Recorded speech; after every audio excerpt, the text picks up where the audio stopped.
For more on this, I'm joined by Finance Minister Peter Bethlenfalvy. Minister, why the $200 checks? Why not take the $3 billion it'll cost and further trim the deficit? Well, we are improving the deficit by almost $7 billion. What an accomplishment. We're fiscally responsible. We have a path to balance.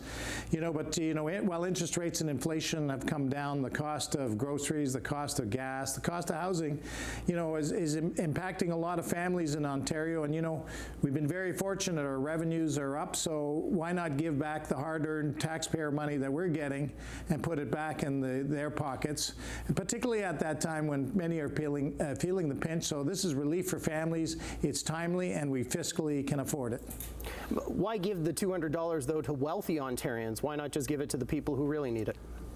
Most Ontarians, are feeling the pinch. So we're giving it to all taxpayers.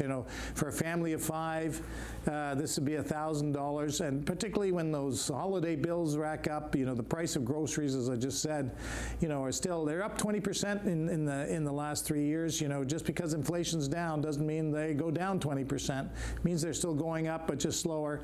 So I've heard from so many people across Ontario that these payments will be timely. They'll be beneficial, and they're really looking forward to receiving those checks.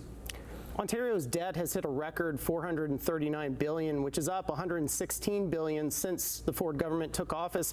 Do you think that's fiscally responsible?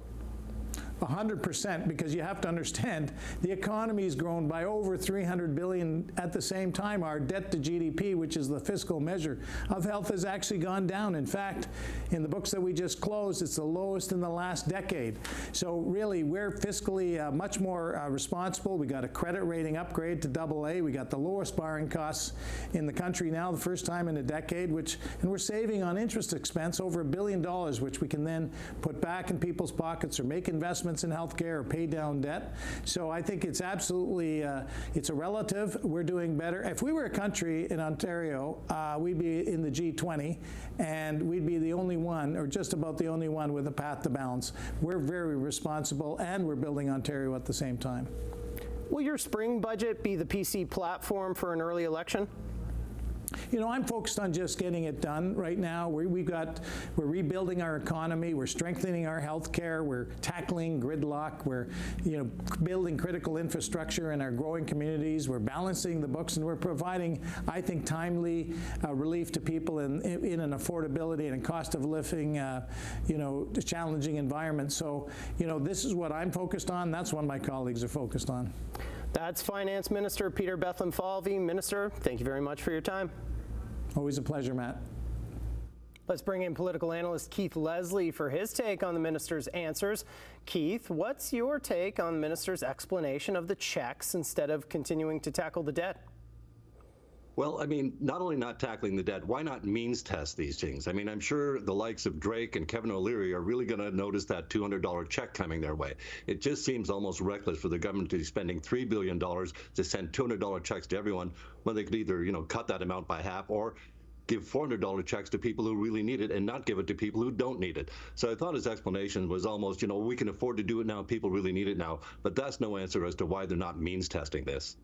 So obviously they're not saying that this is, a way to court votes ahead of a spring election. But when they make a decision to give money to the wealthiest Ontarians at this time, how is that going to be perceived publicly? Like, is this going to hurt them in some way that they're giving a giveaway to millionaires?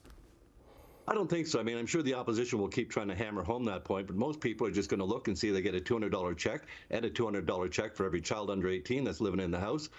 That's going to help a lot of people. So I don't think for the most part, they may take some heat from it, especially from, people like us that analyze these things very closely. But for the most part, $200 is $200, and it's going to help a lot of people.